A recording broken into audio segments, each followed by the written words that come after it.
பள்ளிக்கட்டு சபரிமலைக்கு கல்லும் முள்ளும் காலுக்கு மெத்தை சுவாமியே ஐயப்போ சுவாமி சரணம் ஐயப்ப சரணம். பள்ளிக்கட்டு சபரிமலைக்கு கல்லும் முள்ளும் காலுக்கு மெத்தை சுவாமியே ஐயப்போ சுவாமி சரணம் ஐயப்ப சரணம். பள்ளிக்கட்டு சபரிமலைக்கு கல்லும் முள்ளும் காலுக்கு மெத்தை சுவாமியே ஐயப்போ ஐயப்போ சுவாமியே.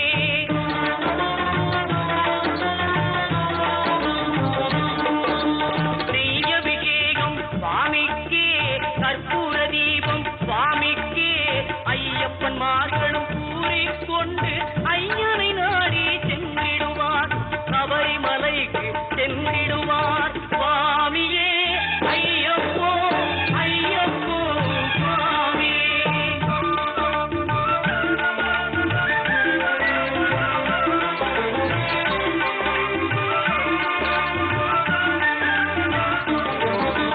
கார்த்திகை மாதம் மாலை அணிந்து நேர்த்தியாகவே விரதம் இருந்து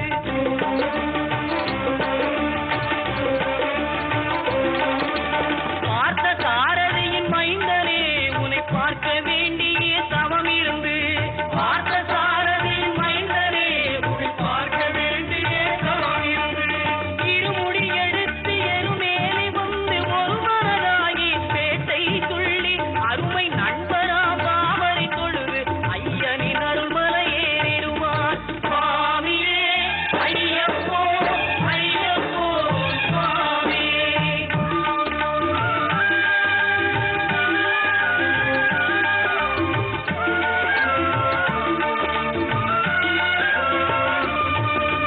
அழுகை ஏற்றும் ஏறும்போது ஹரிகரன் மகனை துதித்து செல்வார் வழிகாட்டிடவே வந்திடுவார் ஐயன் பன்புலி ஏறி வந்திடுவார். கரிமலை ஏற்றும் கடினம் கடினம் கருணை கடலும் துணை வருவார் கரிமலை இறக்கம் வந்தவுடனே பெருநெறி பம்பையை கண்டிடுவார் சுவாமியே ஐயப்போ ஐயப்போ சுவாமியே.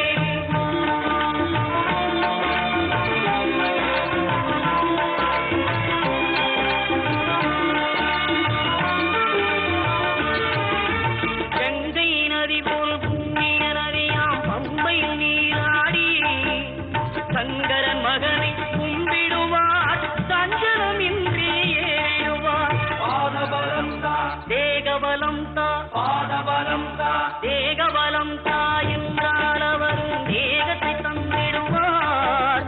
பாதபலம் தா என்றால் அவரும் பாதத்தை தந்திடுவார். நல்ல பாதையை காட்டிடுவார் சுவாமியே ஐயப்போ ஐயப்போ சுவாமியே.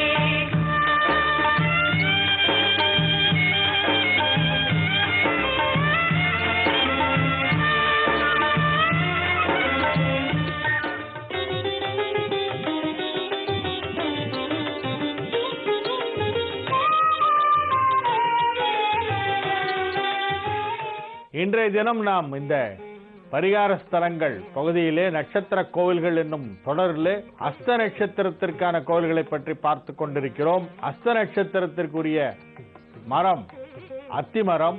அத்திமரம் தலவிருட்சமாக இருக்கக்கூடிய கோவில்கள் ஏராளமாக இருக்கின்றன. கார்த்திகை நட்சத்திரத்திற்கும் அத்திதான் மரமாக வருகிறது, அஸ்தத்திற்கும் அத்திதான் மரம். ஆகவே கார்த்திகை நட்சத்திரத்திற்கு சொல்லப்பட்ட சில கோவில்களே அஸ்தத்திற்கும் சொல்லலாம்.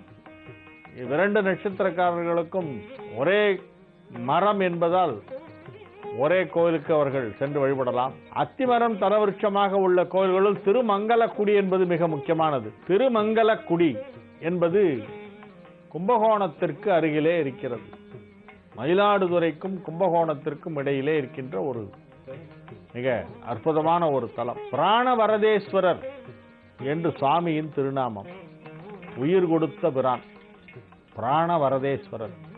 அம்பாள் மங்கள நாயகி. தீர்த்தம் காவிரி. தலமரம் அத்தி மற்றும் வெள்ளெருக்கு, இரண்டு தலமரங்கள் அங்கே. இத்தலத்திற்கு பஞ்சமங்கள கஷேத்திரம் என்று பெயர்.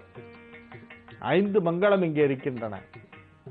அம்பாள் பேர் மங்கள நாயகி, ஊர் மங்களக்குடி, விமானத்திற்கு மங்கள விமானம் என்று பெயர், விநாயகர் மங்கள விநாயகர்னு பேரு, தீர்த்தம் மங்கள தீர்த்தம், மங்கள விநாயகர், மங்கள தீர்த்தம், மங்கள விமானம், மங்களாம்பிகை, திருமங்கலக்குடி.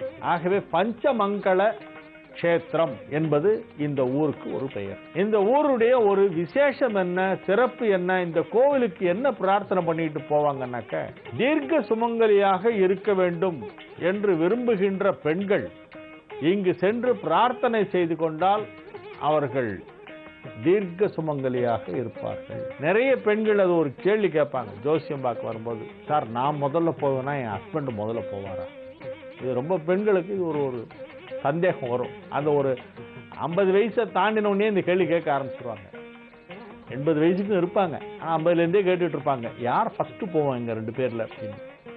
அந்த மாதிரி தான் முதலில் போக வேண்டும் என நினைக்கும் பெண்கள் எல்லாம் இந்த கோயிலுக்கு போனா அங்க போய் பிரார்த்தனை பண்ணிட்டு அந்த ஒரு சௌபாகியத்தை, தீர்க்க சௌமங்கல்யாக இருக்கக்கூடிய ஒரு சௌபாகியத்தை இந்த மங்களாம்பிகை நல்குவதாக ஐதீகம். திருமணத்திற்கு முன்பு சில பேர் திருமங்கல்யம் பண்ண உடனே அதை எடுத்துட்டு போய் இந்த கோவில்ல மங்களாம்பிகையுடைய கையிலே திருமாங்கல்யத்தை வைத்து அம்பாளுடைய ஹஸ்தத்திலே வைத்து, இது ஹஸ்த நட்சத்திர கோவில், அம்பாளுடைய ஹஸ்தத்திலே வைத்து திருமாங்கல்யத்தை பூஜை செய்து எடுத்து வந்து பிறகு திருமணம் செய்கிறார்கள். ஏன் அவ்வளவு சிறப்பு இந்த கோவிலுக்கு அப்படின்னா, ஒரு சோழ ராஜாவுடைய மந்திரியா இருந்தவர் என்ன பண்ணார், ரொம்ப பெரிய பக்திமானா, அவர் ராஜாவுடைய பணத்தை எடுத்து கோவில் கட்டிட்டாரு. அரசாங்க பணத்தை கையாடல் செய்து கோவில் கட்டியிருக்கார்.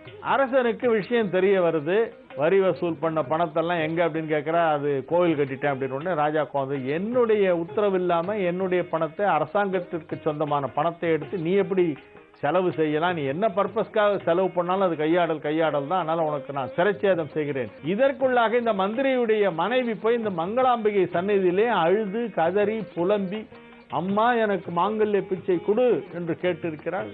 அம்பாள் அனுகிரகம் செய்துவிட்டார். அவர் என்ன சொல்லி இருக்கிறார் அந்த மந்திரி, சரி நீ உங்களுடைய உத்தரவுப்படி என்னை மரண தண்டனை விதிக்கட்டும், ஆனால் என்னுடைய உடலை திருமங்கலக்குடியில் சென்றுதான் ஈமக்கிரையெல்லாம் செய்ய வேண்டும் என்று சொல்லி இருக்கிறார். சரி என்று ஒத்துக்கொண்டு அவருடைய கடைசி விருப்பம் அது என்பதால் அப்படியே செய்துவோம் என்று சொல்லிவிட்டார்கள். அவர் வெட்டப்படுகிறார், உயிர் மாய்ந்து விடுகிறது.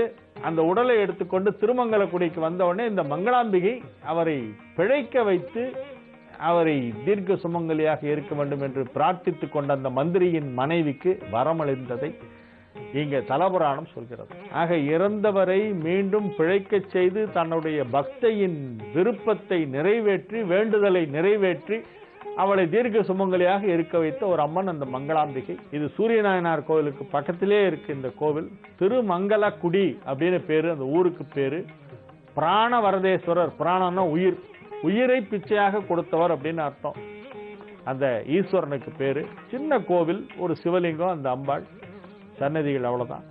ஆனால் பஞ்சமங்கள ஸ்தலம் என்னும் சிறப்பு வாய்ந்ததாக மங்கள தீர்த்தம், மங்கள விநாயகர், மங்கள விமானம், மங்களாம்பிகை, மங்களக்குடி எல்லாம் சேர்ந்து ஒரு அற்புதமான ஒரு கோவில். பாடல் பெற்ற தலம், சம்பந்தரும் அப்பரும் பாடிய தலம், காளி வழிபட்ட தலம், சூரியன் வழிபட்ட தலம், பிரம்மா அகஸ்தியர் ஆகியோர் வழிபட்ட தலம். இத்தலம் அஸ்த நட்சத்திரக்காரர்கள் அவசியம் தரிசிக்க வேண்டிய தலம். அனைவருமே சென்று தரிசிக்கலாம். இந்த நான் வரிசையிலே சொல்லிக் கொண்டிருக்கின்ற தலங்கள்லாம் அந்த நட்சத்திரக்காரர்கள் போக வேண்டும் என்றால் மற்றவர்கள் போகக்கூடாது என்று அர்த்தமில்லை, அனைவரும் செல்வது அவசியமாகும். இத்தகைய ஒரு விசேஷமான ஸ்தலம் இது.